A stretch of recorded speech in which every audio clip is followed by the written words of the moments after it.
It was a gloomy Thursday afternoon in the quiet suburb of Franklin Hills. Rain tapped lightly against the windows, and the sky was an unforgiving gray. 8-year-old Lily Turner sat cross-legged on the living room carpet, her tiny fingers trembling as she clutched her mother's cell phone. Her chest tightened with fear, her small frame quivering as she heard the heavy thud from upstairs. "Mommy," she called again. No answer. Only 10 minutes earlier, Lily had been making peanut butter and jelly sandwiches with her mother, Emily Turner. They laughed, danced to old Taylor Swift songs, and pretended the kitchen was a stage. Then, in an instant, everything changed. Emily had suddenly grabbed her chest, stumbled, and collapsed near the staircase. Now she lay motionless on the upstairs landing. Lily, taught by her mother to always call emergency services if anything happened, wiped her tears and dialed the number. Except, she got it wrong. Instead of 911, Lily accidentally dialed 9911, unknowingly reaching a secure emergency line reserved for high-level government and private sector use. "Hello, this is Secure Line 9911. Identify yourself," a calm, adult male voice answered almost immediately. Lily sniffled. "My name is Lily Turner. My mommy fell. She's not moving. Please help her." There was silence on the line for a second. Then the voice softened. "Lily, where are you right now? Can you tell me your address?" She stammered, 33 Maple Avenue, Franklin Hills." The voice repeated it clearly and confidently. 33 Maple Avenue, Franklin Hills. "Stay on the line, Lily. Help is coming." Lily didn't know it, but her call had been routed through the server of Tessa, an experimental AI system built for national security emergency triage, capable of scanning global satellite feeds, drone views, and tracking nearby first responders and even private assets. The man on the line, Agent Michael Reeves, was the current analyst monitoring 9911 as part of a government-private pilot project run in collaboration with billionaire tech mogul Leonard Vail. Reeves had assumed the incoming call was a wrong number or a prank, until he heard the desperation in Lily's voice. He quickly activated protocols. Within minutes, Tessa scanned Lily's location, triangulated by her phone, and dispatched the nearest ambulance. But that wasn't all. Tessa flagged the location and used traffic and environmental data to reroute the ambulance around a roadblock caused by fallen trees from the earlier storm. It even pinged a private medical drone nearby, belonging to Vail's tech company, Nova Industries, instructing it to arrive with a portable defibrillator. Meanwhile, Michael remained on the line. "Lily, are you with your mommy now?" he asked gently. "I came upstairs. She's still not moving. Her eyes are open, but she's not talking. Is she breathing?" Lily leaned in, her face close to her mother's lips. I think so, but really slow. "Okay, sweet girl. I need you to sit beside her and hold her hand. Help is almost there." Lily did as she was told, squeezing Emily's cold hand and trying to stay strong. Down the hall, the front door burst open. 2 paramedics rushed in. Lily heard them calling and ran to the top of the stairs. "She's up here," she shouted. The medics reached Emily in seconds. One of them turned to Lily. "You did good, sweetheart. Really good." But the story didn't end there. Inside Nova Industries, 800 miles away, across the country, Leonard Vail stood before a wall of transparent screens in a sleek, high-tech operations hub. The alert that flashed from Tessa wasn't an ordinary emergency. It was labeled Child-Initiated Priority Error. AI Override Recommended. Leonard's sharp eyes narrowed. 3 years had passed since Lily Turner, barely 8 at the time, accidentally dialed the wrong emergency number. A simple error that had launched a worldwide revolution in child safety. Now 11, Lily was no longer just a symbol of a miracle.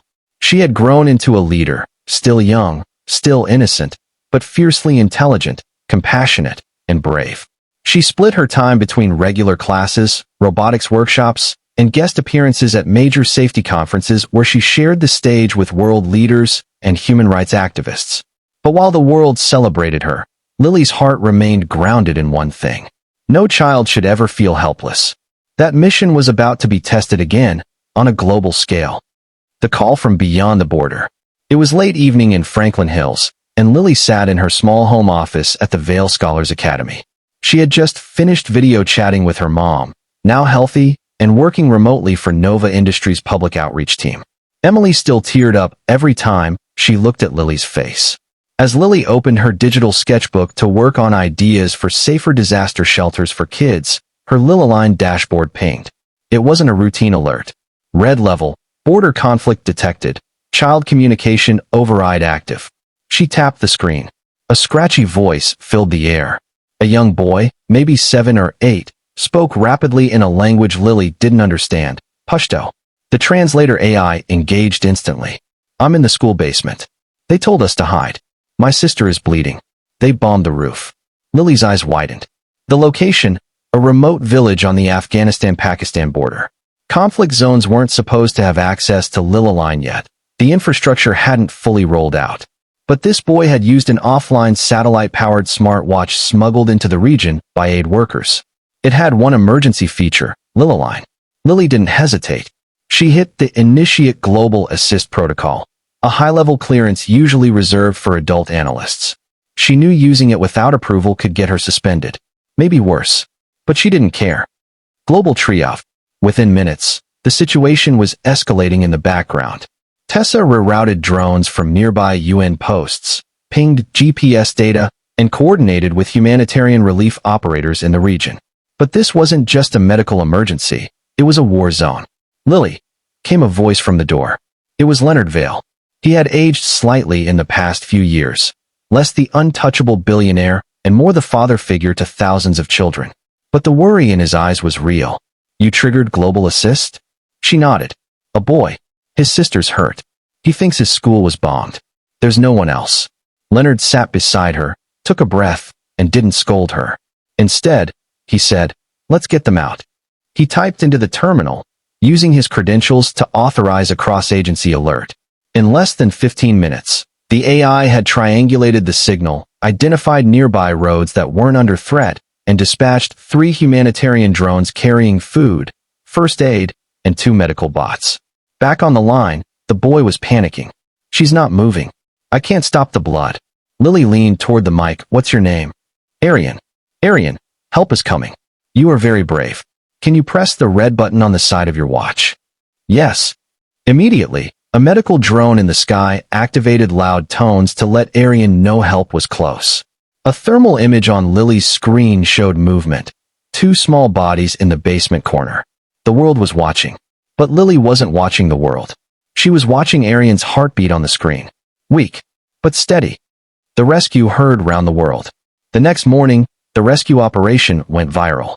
11-year-old girl from U.S. Coordinates Emergency Rescue in Conflict Zone using her own AI system. From mistake to movement. How Lily Turner saved thousands, again. News outlets from every corner of the world reached out. Human rights organizations hailed Lilyline as the greatest humanitarian innovation of the decade. And leaders finally took notice that the system wasn't just a luxury, it was a necessity. In the days that followed, leaders from over 50 countries signed a pledge. Lily Accord, a global commitment to child emergency access, powered by AI.